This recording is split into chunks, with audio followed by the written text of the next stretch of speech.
So you mean to say now you said 5 stages.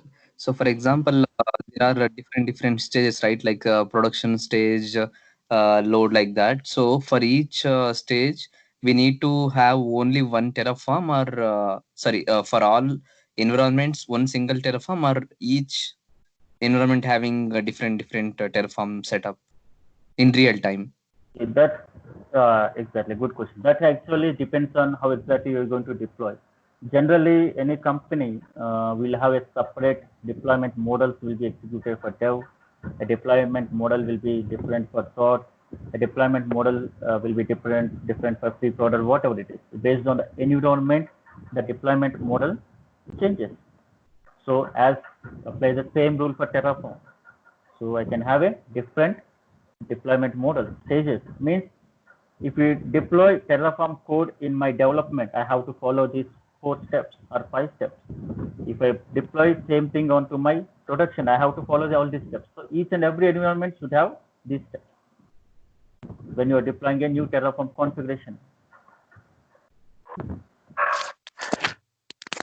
Let me add on to this. You ask like we need a different script for each stage, like production and pre-prod. That depends like uh, uh, totally on the scenario. Exactly. Yeah. Exactly. Yeah. Mainly, basically, how the company follows it. Your organization. Yeah. So basically, Terraform is like it's only provisioning, it's the kind of setting all the infrastructure, installation of any package or any software. So it is just provisioning. It will not like the application code. It will go to GitHub, right? So those process will not comes under Terraform script, right? I could not get your question. See, for example, day-to-day developers Okay. will commit the. Let me take this question. Thing is like, why? What is the use case of Terraform? You have like DevOps in your organization, and they have a set of uh, testing for this sprint, and so you want to create like 10 virtual machines or related environment. So you can write a code which will be in version control, and you can just deploy those code. So for next print, there may be some changes. So you can just incorporate those changes in your Terraform thing, and you can just again redeploy. So you do not have to manually go and configure all the environment parameters. So to control those kind of scenarios. So it's mostly very nice tool when it is comes to deploying and deploying in a DevOps kind of environment. So that would help in such scenarios. I hope I answered your question. Yeah.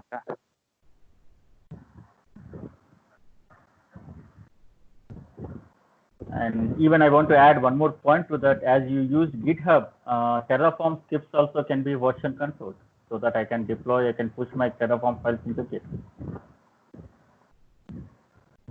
Okay, thank you. Yeah. So to augment the power of the Terraform, that's what he has explained, that we can use the Packers or Vagrant as an imaging tool or kind of creation of image. That's just related to only VM. But there are many parameters when it comes to cloud. When there are many parameters, like you may create a virtual network, or you may create some load balancer or something. All such things we can control via Terraform. Exactly. Okay. Yes.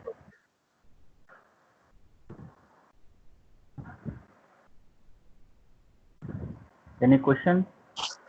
I have one question, but it is off the topic related to Packer. So, if we can create an image in VMware itself, why would we need Packer again?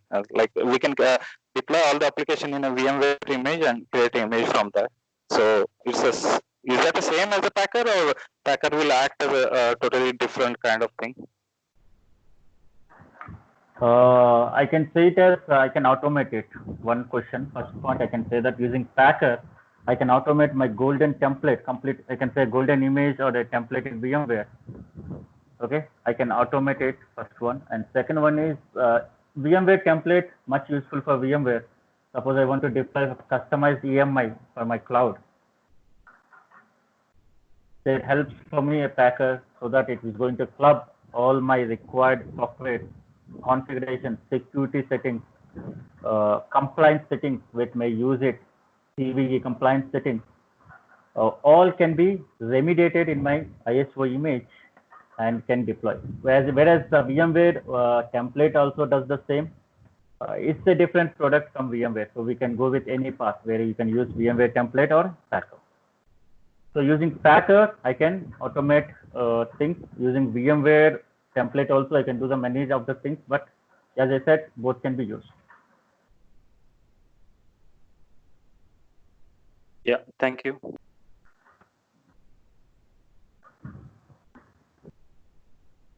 Okay, let me continue. Next, as we skipped this section, key elements of the Terraform script. So we discussed that all scripts or files, we call it as configuration files. And Terraform uses a language known as HCL. So when we are using a language, there will be a key fundamental rules need to be followed. Okay, so below are the very important rules. I can say can be followed while writing the Terraform script. HCL syntax is composed of stanzas or blocks. If you know Java or Python or anything, when I put something between a flower bracket, starting flower bracket and ending flower bracket, it is called as a block of code. So the same Terraform follows. So when the Terraform follows, the starting should be a block of code. It follows the same strategy. Variety of configurations available in Terraform. Provider plugins expand the available. Okay, stanzas blocks are comprised of key value pairs. Again, come to our same example. Key value pair. Key and equal to this is value. So Terraform follows. The first one is a block style, and second one, all the attributes or whatever the code is written in the block should be in the form of key value pair. Hammer, one thing to add in the particular code, can you go to the earlier screen? Yeah, please. So actually, when you are using in some other programming languages, otherwise coding, right? For example, the second line, it's a instance underscore, it's a type. Usually we will put it's a colon instead of equal sign. So the Terraform, that's one of the difference when comparing with other tools. So even though it uses a key value pair, right, you are not going to put instance underscore type colon, then you are not going to put it's a T2 micro. Probably in case if you have been using Docker and Kubernetes very frequently, right, you will do these mistakes. So instead of putting the equal sign, you will put the colon, then the Terraform won't understand. So like if you have been working with the multiple technologies, so you need to be very clear about how the Terraform configuration, that means HCL, it works. Exactly, valid point. Yes, exactly. You have to be very much careful. Whereas those uses, how exactly those Docker or Ansible uses, or maybe how exactly the Terraform is quite different. Yes, note point to be noted. Yes. Thanks, Tulsi. Okay, and single line comments, even as this is a programming language, single line comment starts with hash, means as general we put hash, which is shows that a line will be a comment, and multi-line comments uses slash start and closing start slash. I think we may written in C language, I hope, if I still remember, slash start. And interpolation syntax can be used to refer values stored outside the configuration block, like an input variable for a Terraform module output. This is actually a big statement, need a bit explanation on it. When I come to my Terraform example, I said this is a block where it contains some entries in the block starting from the flower bracket, ending the block. Suppose if we see the first line, I can say that resource is a keyword where it represents it's a resource, and second represents second three letters at second before this underscore represents what type of cloud it is. So the first three letters represents it's an AWS cloud. If it is an Azure, we will have Azure RM. Okay, since Azure uses resource management concept. Okay. Then the next keyword uses instance. Instance is the one which is the service that is used in under the particular cloud. Since I'm going to develop an EC2 instance here, the resource, the service is EC2 instance. So I have written instance, and the cloud is AWS, and the resource, the complete says that it is a resource. And when you come to the last course, app is a logical name. Logical name which is used in Terraform. As the statement says that this is a logical name I want to refer. The same code, if I want to refer elsewhere, I use only the logical name instead of using the rest of the code. So the main advantage is this logical name. This logical name, we call it as interpolation syntax, can be used to reference values stored outside the configuration block. Means outside the configuration block, if I want to use any of these elements in the block, then I go for the logical name. The logical name, we call it as, we put it in variable, or we put it as an output variable, or those are called as interpolation in Terraform. What is an interpolation? Interpolation means we are going to access the logical name of a block outside the block, maybe outside, maybe in some other block, or maybe after 2 or 3 files, maybe I can create multiple files, maybe I can use a different file, the same logical name. Hope I was clear on this. This is very important actually. Okay, and one more thing to add, Amar, because actually this one, right, the syntax, it will be very much valid till it's a 0.11 version. So in case, because of the current version you already mentioned it's a 0.12, right? So in case in 0.12, if you are trying to put the flower bracket, then it's going to give the warning message. So obviously, probably the next version they are going to remove it. It's going to deprecate. So like instead of just putting the flower bracket, you just made it as some var dot, what are the values, the variables. That will be the proper syntax from 0.12 versions in Terraform. Exactly. Yes, exactly. So this, the way, yeah, please. So instead of flower bracket, what? Yeah. Instead of flower bracket, what we are going to use in 1.12 version? And I mean to say 0.12. Yeah, it doesn't need any double quotes. It doesn't need any double quotes. Not here, the interpolation. That means the variables, right? Yeah. I can show you. Exactly. Yeah. Okay. Probably in the examples we will talk about that. Yeah. Yeah. Go ahead. Let me open it my terminal. Can anyone help me to change this terminal? This is, I'm not liking it.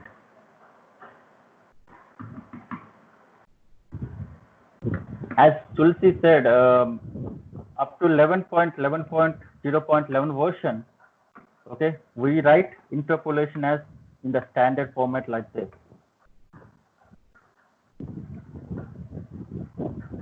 Okay, var represents it's a variable, some variable name.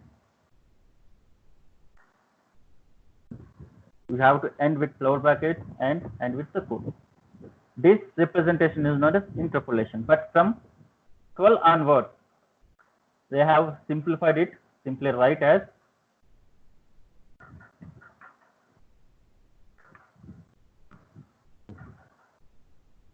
the same format. This is what the Tulsi was actually referring to it. Okay.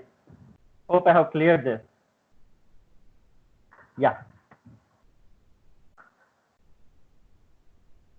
The next point is the same one, the interpolated variable reference, variable.region syntax, the syntax, they remove this dollar symbol and the quotes, and even flower brackets as well, refers to the variable name region prefixed by var. Okay, and this is an outdated syntax actually. The latest versions, you don't find this. You can use it in 0.12, but it shows that it is going to be deprecated in the next future coming version. So it's better we use the recommended way of writing the syntax. So you can include multi-line strings using EOF. This is a good point. Again,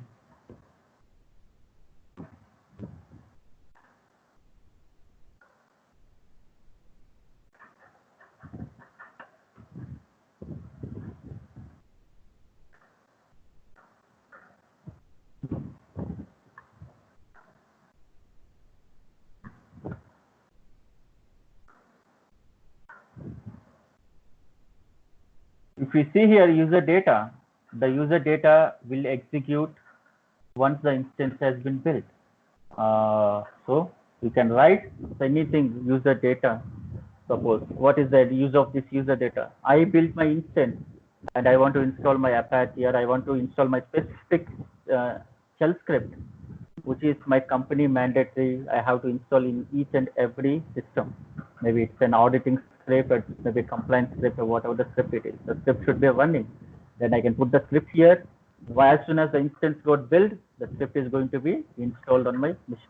This is user data, where I can put some couple of shell commands or shell script or whatever you want it, you can put it out. Suppose you want to copy some files or whatever it is.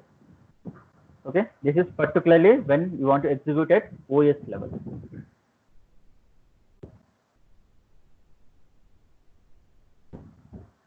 And how exactly the strings and everything was given here. You can include multi-line strings by using this. Okay, fine. Strings are wrapped in double quotes. Okay. List of primitive types: string, number, boolean.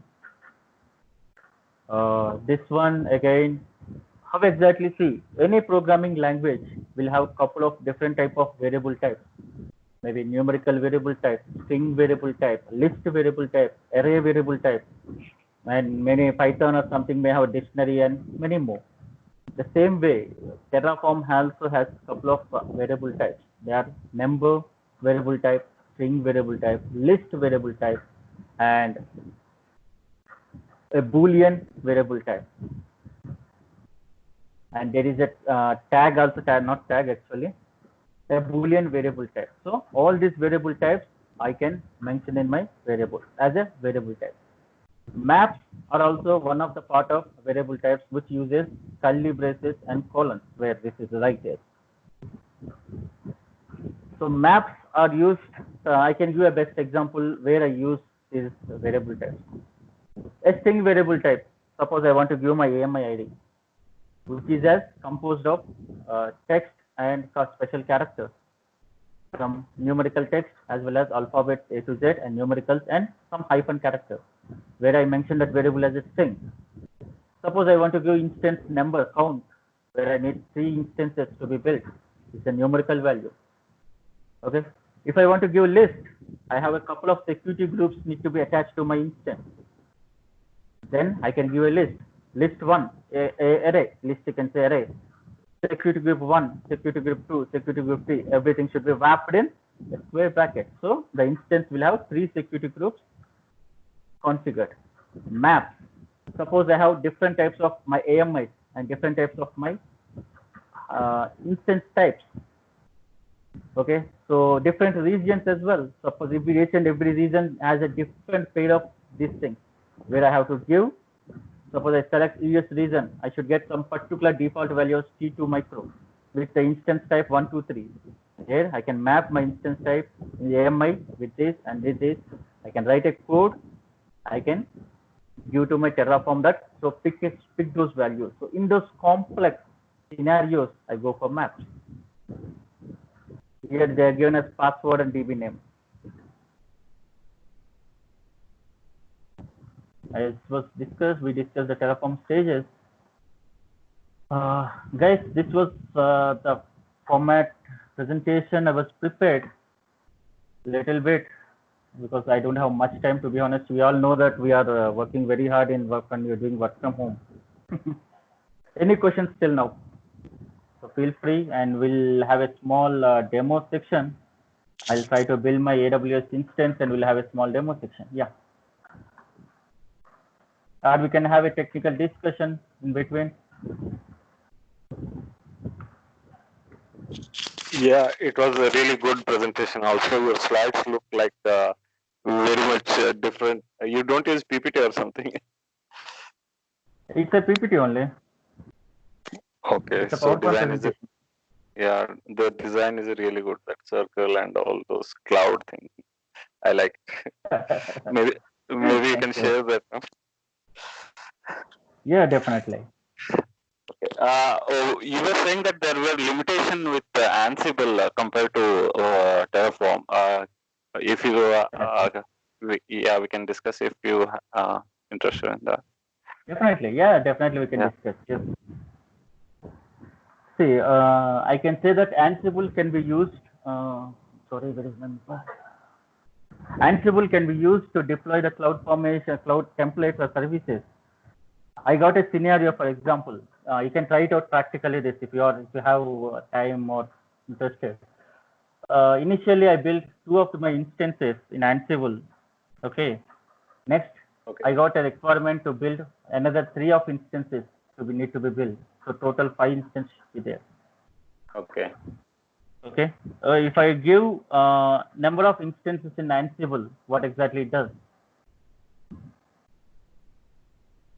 Just a logical question, actually.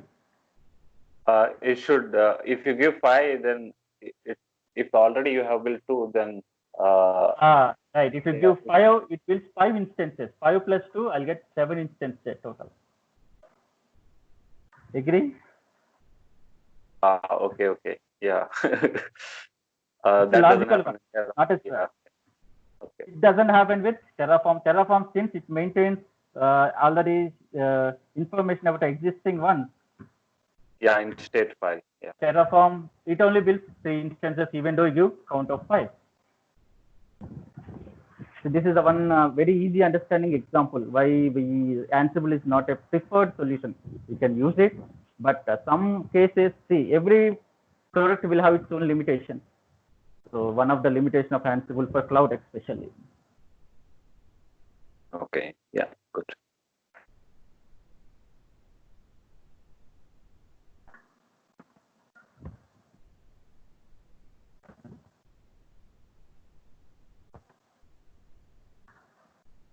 Yeah, I just asked because in our company they are like thinking using Ansible as a provisioning tool for VMs in a VMware environment, not in cloud.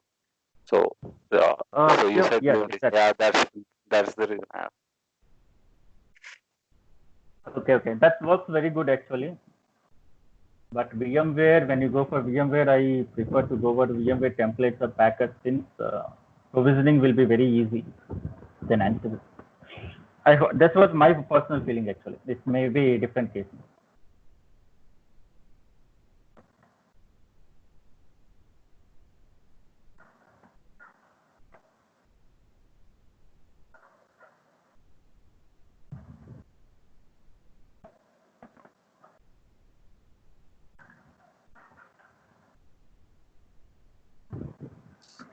So you connected to one of your EC2 instance now? Exactly, yes.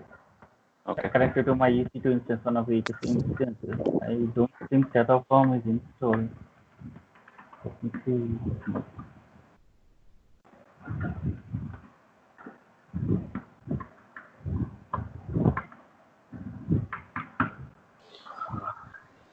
So let's download from the Terraform site.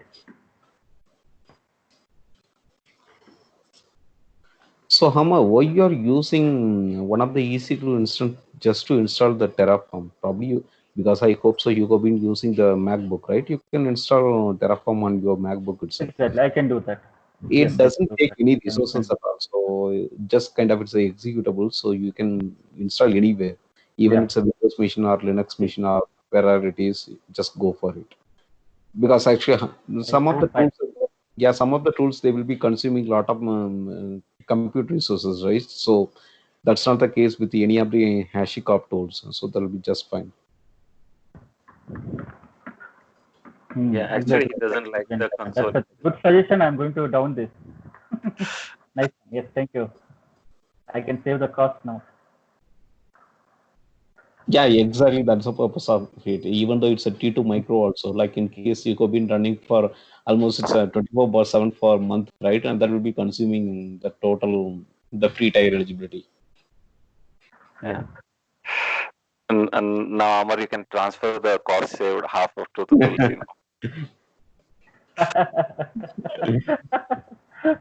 Nice one.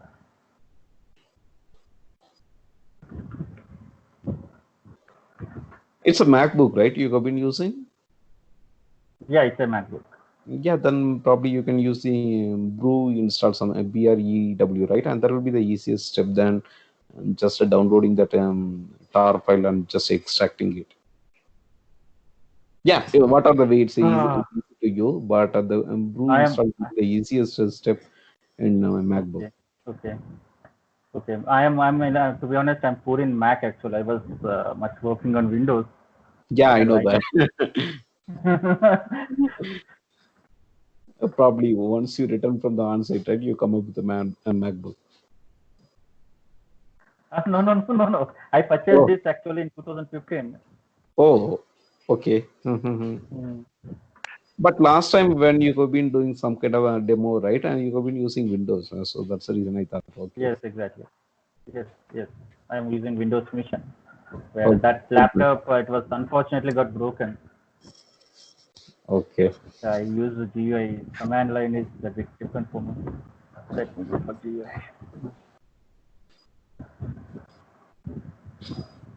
And this is very old version of Mac Mini. Okay. It was the 2014 version. I was planning to Tiger OS? upgrade this. Is the Tiger OS? Or? No, OS is the latest one, but the Mac hardware is very old one.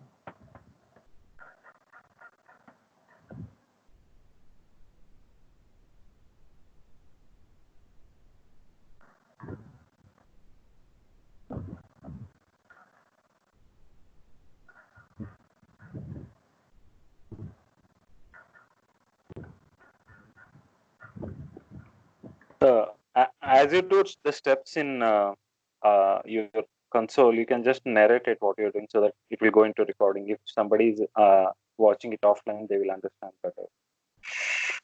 Okay. So I have downloaded the Terraform from Terraform site and I extracted the file. So trying to access the Terraform script now.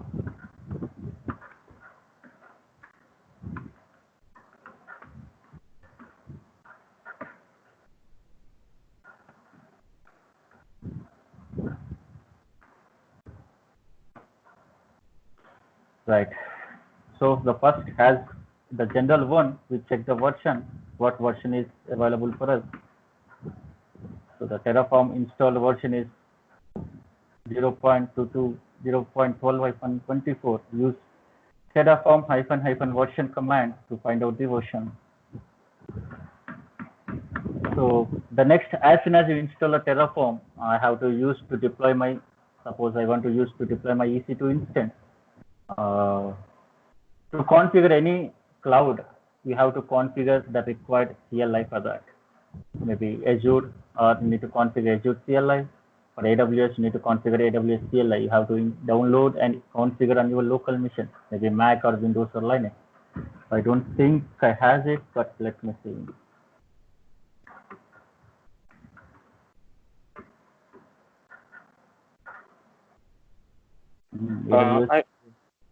I believe Terraform uses the API thing, right? Does it require the CLI version also? To authenticate with the cloud, we need some authentication mechanism. Authentication, yeah. Okay, yeah, got it. Yes, not for executing something. So in order to authenticate with AWS or Azure or GCP, so since sitting on a remote mission, they won't allow you to authenticate without a proper key value. key pair. Yeah. Earlier in Terraform, we used to use that subscription ID. If you use the subscription ID, it would, in case of Azure, it would go through like that. In case, Yeah, yes, that's yes, exactly. Umesh, that's only for Azure has a Azure. different. Yeah. Okay. Exactly. Because actually, in case if you wanted to use AWS, right? So you need to install AWS CLI in your local machine or wherever the machine you wanted to access it. Then just you need to feed the access key as well as secret access key. Yeah, that's a two different cloud vendor, right? For Azure, it seems like AZ Racken that will be more than sufficient, and just give the credential for username as well as a password, and it will be fetching. Like in case the subscription ID, if it's a one, otherwise if you go multiple, right, you need to mention what will be the subscription ID you wanted to use it. But the AWS concept is completely different. So like you need to use access key and secret access key. Yeah. Okay. Thanks.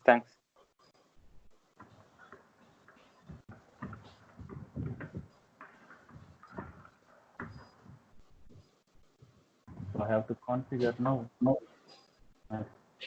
Yeah.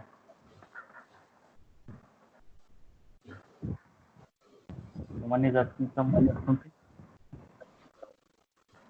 Sorry, I could not hear your voice.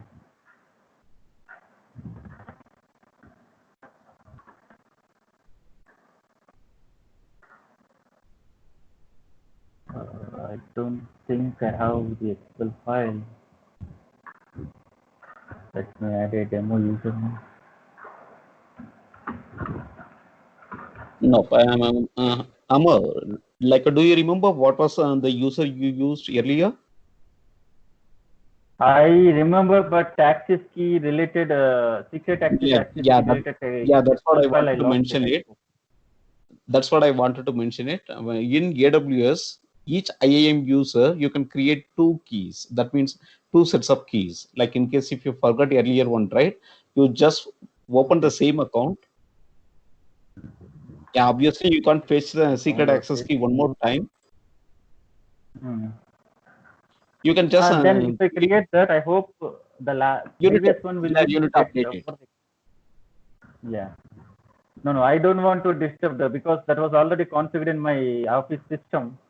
Okay. So my practice, and I have to change it there. So it's a matter of 2 minutes. Then you need to set the profile. Then you need to set the profile. Yes. That's correct. Probably set the profile instead of changing the entire keys. Exactly. Yes.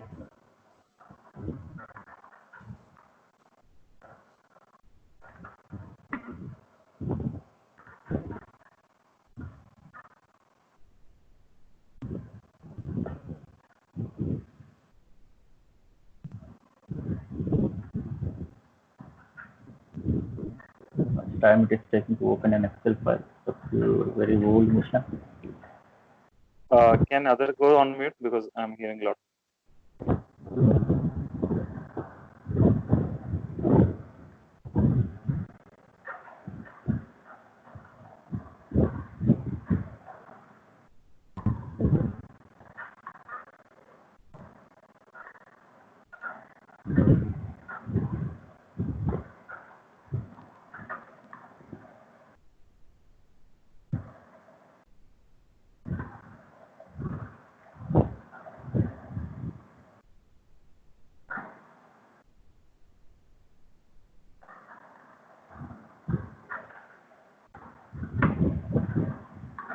So if you know this access key, I hope everyone can access it.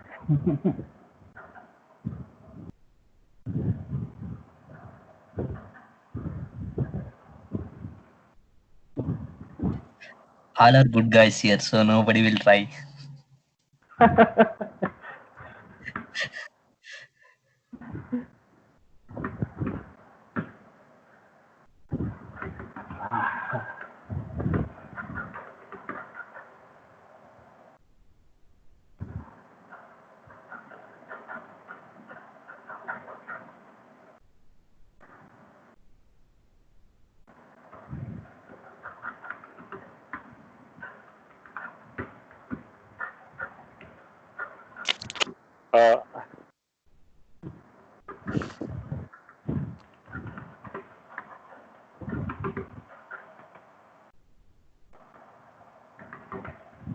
I use forgot important one.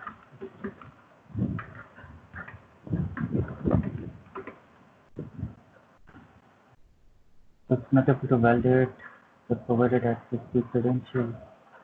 Mm,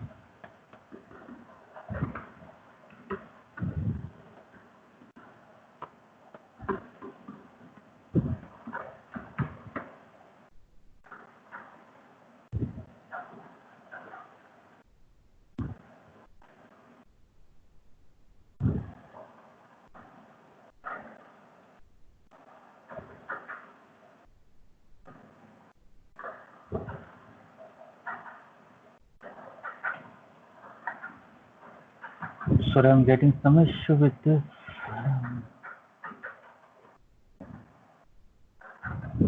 And probably the equal sign in the front, that might be the extra one when you try to copy and paste I don't. the secret access key.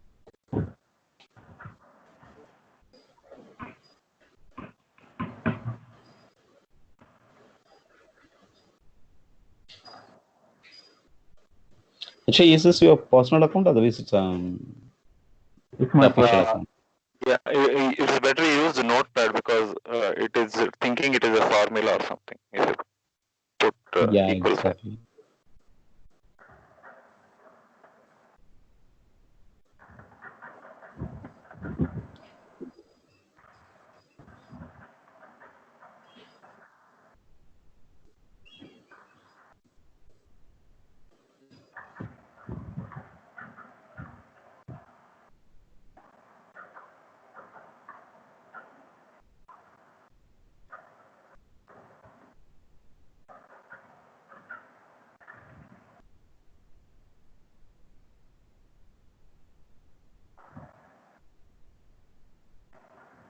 Is it the same one here? No. Yeah, probably the equal sign D3, right? And that came from the formula. It looks like.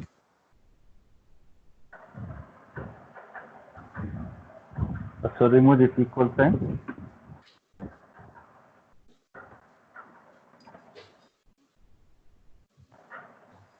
Yeah, I hope so. It should work now.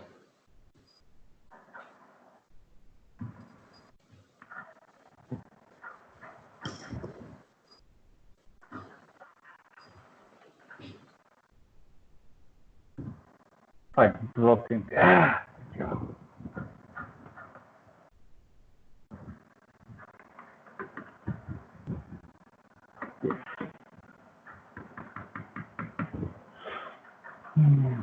Now let us build a small script using this Terraform.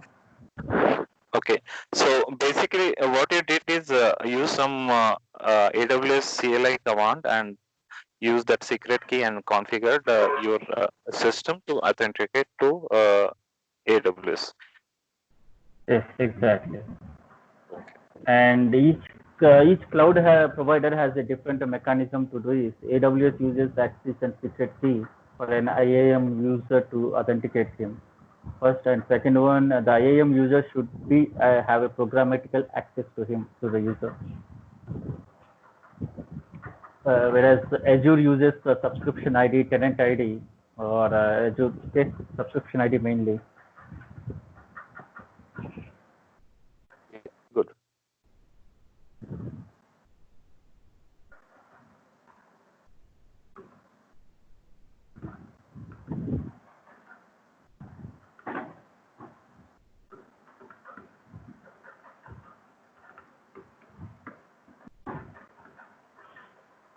So as soon as So you change the yes, directory because it is not added in path, so we can run as an local. sorry. You change the directory to Terraform where it was extracted, so that because it wasn't added in the path environment variable. Am I right? Yeah. Yes. So you want to run in the same directory? Fine. No. I'm just yeah. I'm just trying to figure out what's happening. Let me copy this. to my directory.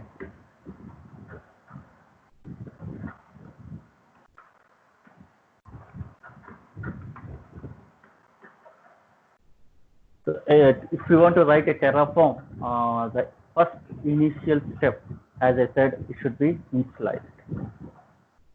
Okay, should be initialized means yeah. I should mention, I should give what is my provider. Here, Okay. my provider is AWS. Yeah, please. Someone is asking something. Yeah. Before we go, can we list out what the directory contains so that we know what are the files in that particular directory? So Yeah, sure. You can see there is only an executable file of Terraform. Can I show it in GUI mode? That will be better. no, not required. It's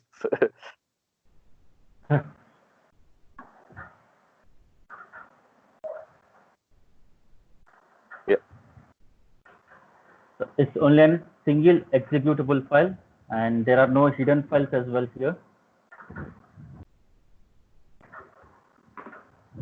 except the default. Okay. Yeah. Now start creating some file here.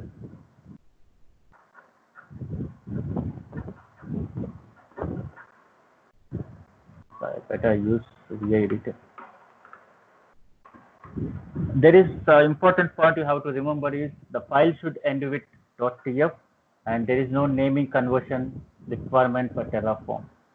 So people, if you see in examples outside, people say that main.tf, people say that something.tf, that's everything based on their requirement. There is no compulsory that I should put a main file, or there is no compulsory I should put a provided file, or whatever it is. So based on my requirement, I'm going to start creating it. So I write, for my better understanding, by seeing the file name, so I put it as provider.tf. So provider starts with the command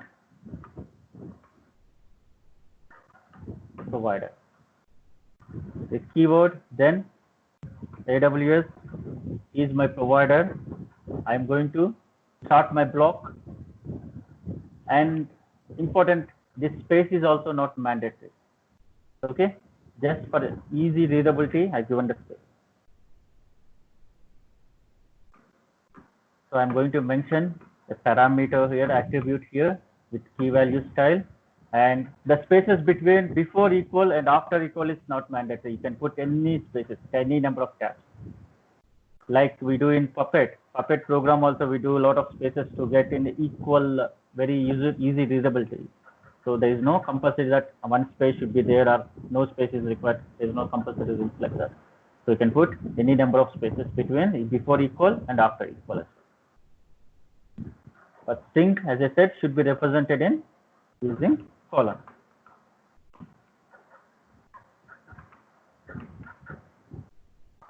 I'm going to close my provider. That's it. That is needed for my provider. So as soon as I write my provider, a file got created here, provider.tf. Then I'm going to, I have to initialize it.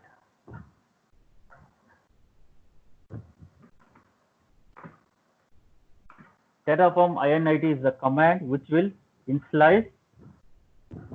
See, we prefer there are no hidden directories. Now it starts creating hidden directories. Okay. You use dot and slash because it was in current directory. Yes. Since the path was not added to me, so I was using this dot slash. Now it is downloading the plugin for AWS. You see here, it's downloading from HashiCorp AWS plugin. So I got a successful message saying that Terraform has successfully initialized. But let me see now the directory structure. I'll get an hidden file here with .terraform. So this .terraform will have the plugin details, everything.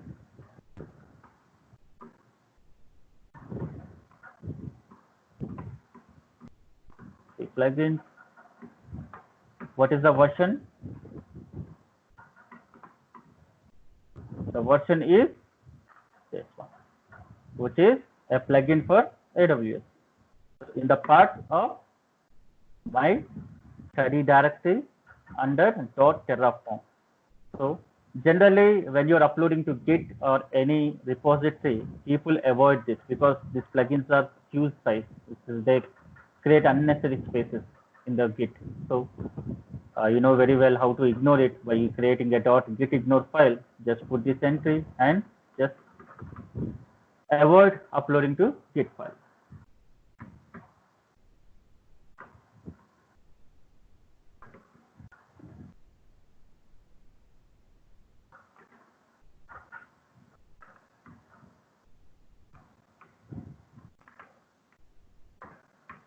Okay, now we have done the first stage known as initialization. Now I have to write my script. So once I write my script, then I can validate it. Let me open. See, as the name can be anything, I can put it as EC2, I can put it as my own name, doesn't matter.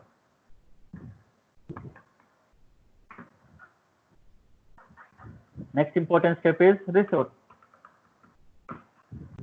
Resource, who is the cloud provider? It's AWS underscore. Then what type of service I want to use? It is instance. Let's close this. Then what could be my logical name? Demo EC2 instance. Then start my block. So what are the minimum required attributes to do this? To create an AMI, to create an instance in AWS. The minimum one is my AMI, my instance type, my region. Agree? And the remaining things, security group will be taken default, network will be taken default, everything, remaining things will be taken default value. If I don't mention, if I mention, takes the whatever I mention it.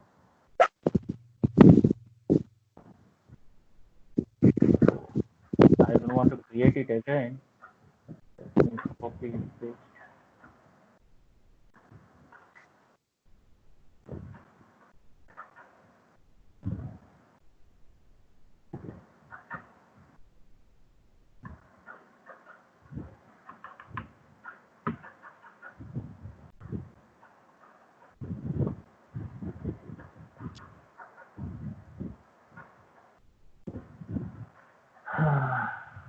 Mac is always Mac for me. Instance type will be t2.micro. Then AMI can be so let us get a AMI from browser.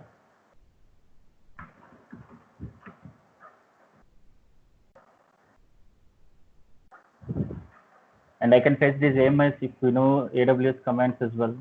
CLI.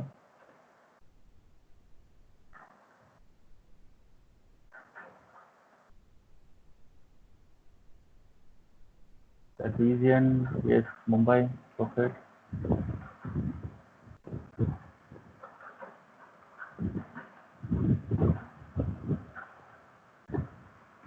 Yes, next availability zone. If you get any doubt here, you can ask me here. See, this is also a not mandatory one, but you can give. By default, where you want to create, you can create there. AP-south-1A. So if you want to give tags,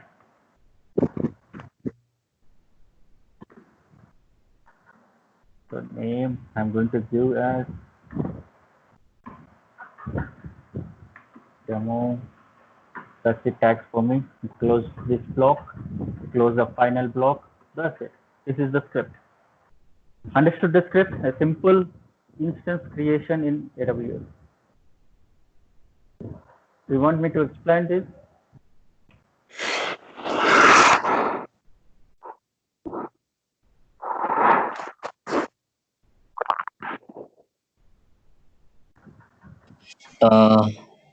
Amar, is this is a JSON format, right?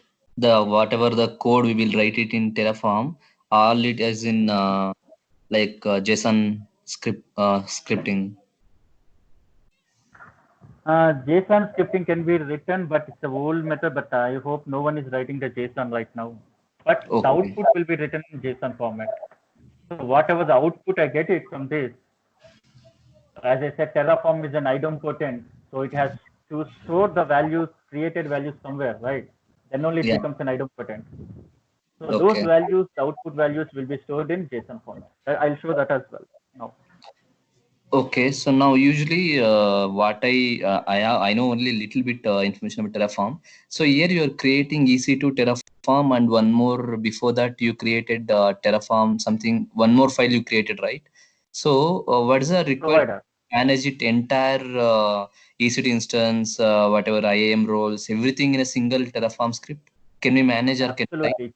It is, yes, it's perfectly valid. You can write in a single file, put complete code, as in Python or JavaScript. I can write the complete code in a single file. It's perfectly valid. The Okay. same way, it's perfectly valid to write in a single file. But when you want to do a maintenance or when for easy reusability, so it is always a preferred method to go with different files so that when you get some issue, see, our script is very small. If you go for a longer script, when you get some issue, it's very hard for us to start troubleshooting it from where the line it is. Okay. If we know the file name, if I get an issue on my networking, straight away I can go to the network related file and start troubleshooting. Okay, so in usually in your company are in real time. So the best practice is like different files they will create and they will maintain it, right? Exactly. Then they create one more file. Generally, you find this main.tf file, Okay. which may have the main references to all the different files or whatever it is. It's absolutely valid if you write in a single file or divide the code in multiple files. Both are valid. Okay, once I wrote my script and after my installation, I have to validate it.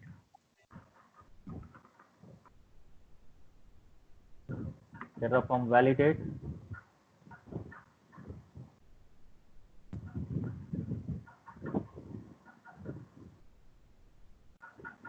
I got an error.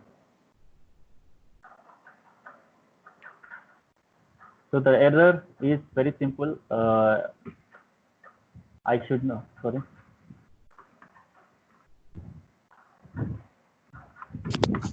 I Can you use get that capital. command line Capital. window a little Yeah. bit down? Sorry. Can you get the command line window a little bit down? It's not fully visible. Like, Oh. Now? yeah, yeah, it's good. Yeah. Good. There. Thank you. So let me validate again. And one more error here. As that is a string, I forgot to put code.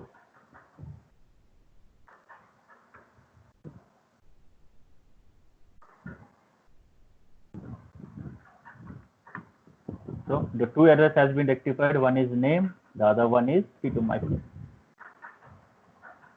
Validate.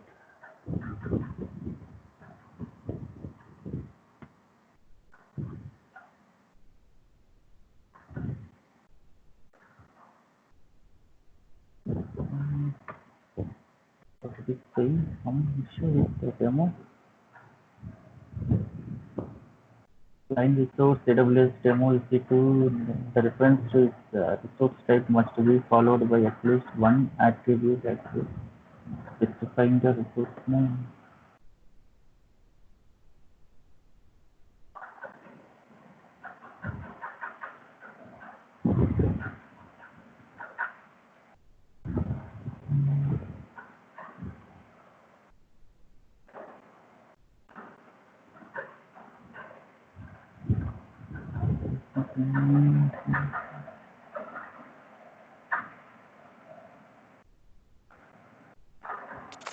The name demo is VM drive, right? Demo is the name tag given to that EC2 instance. Okay, tag. Yeah, tag. Yeah.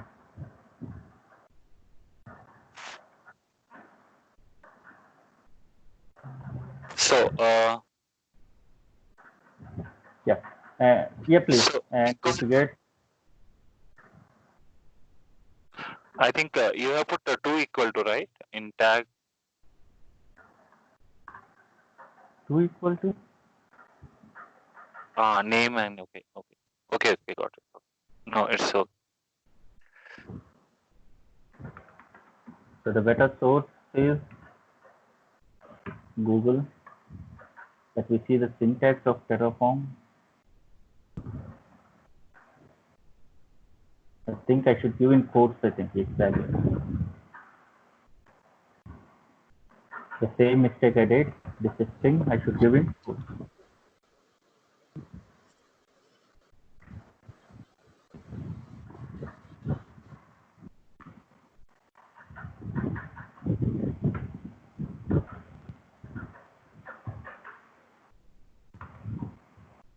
My God, couple of spelling mistakes.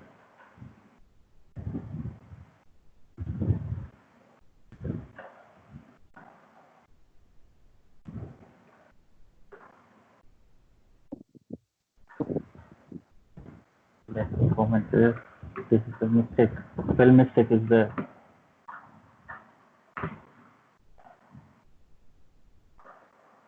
Yes, our configuration is successful.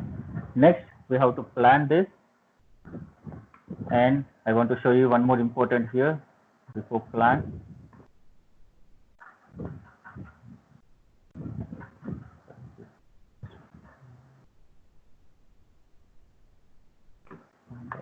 You can see now 3 files with one is .terraform.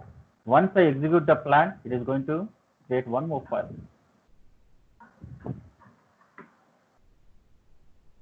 Please carefully observe what exactly the plan will do here.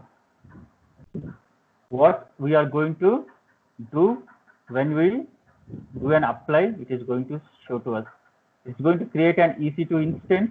The name will be demo EC2 and the AMI will be, this is the AMI value, and the remaining things is going to take by default known after apply by default value, since we didn't give anything.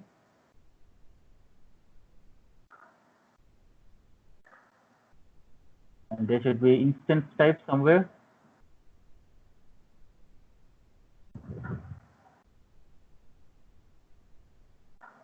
So it is totally going to add one resource to my AWS account, and tag it has given as name equal to demo, and instance type it has given as T2 micro. These are the parameters we give, attributes we give while we designing the script. Once we get the plan and once we see that it is going to what it is going to do, there are the next one is apply the changes.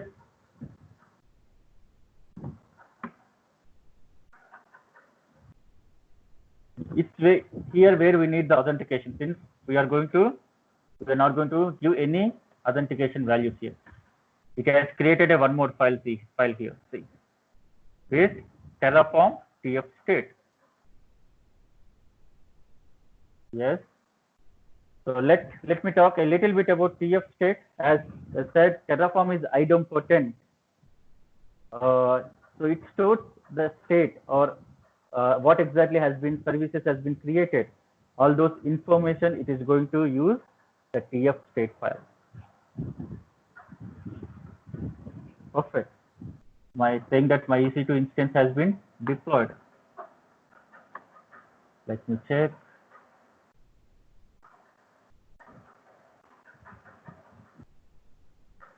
So you can see here, the new instance has been launched. Okay, with all default settings. Let me see my tags here. The name as demo, description. This is how, and it has given a public IP to me, the T2 micro, and the instance ID is this. That's it. This is how we are going to create a simple service using Terraform. So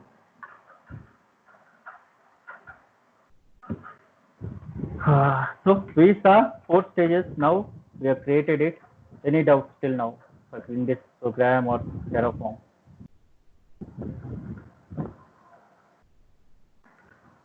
So next, suppose we don't want to keep those created services. I can straight away say destroy. So this destroy file, as I said, will refer to created instances in my TF state file.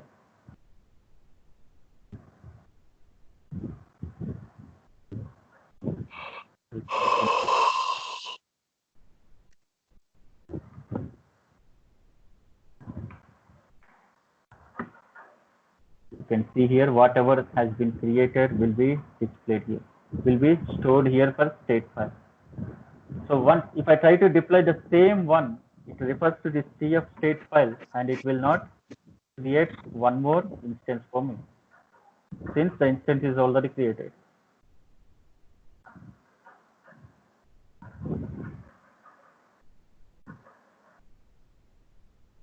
With this, it has proven nothing has been changed. 0 changes, 0 destroyed, 0 added. Because the ID has been stored into my Terraform state file. So the details are present in Terraform state file. It feels that the instance or the service has been, the deployment has been already created.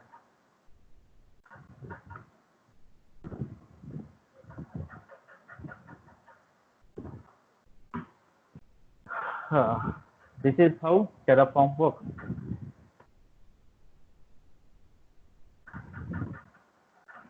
You see, I haven't given anything. This volume size, everything has been taken by default value.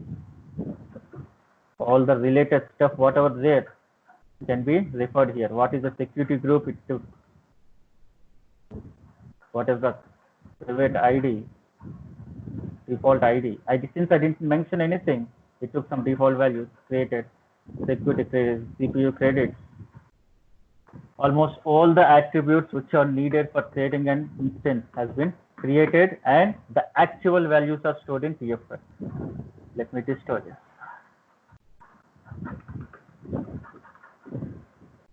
And there is an option, since it is going to ask me a question, do you really want to continue? I can bypass that. When you are deploying in an automation tool like CI/CD, so that I need to bypass this option. Let's see what it is going to destroy before I go ahead.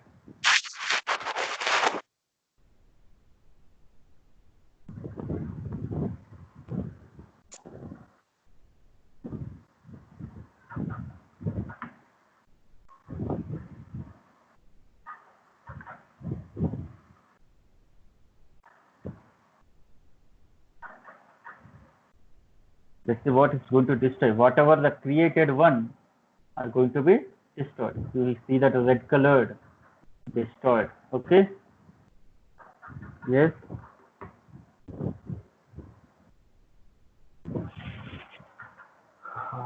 Hope you got some touch or some basic idea about the Terraform. So that's the end of today's session. Amar, actually, yeah, I did not ask that. Your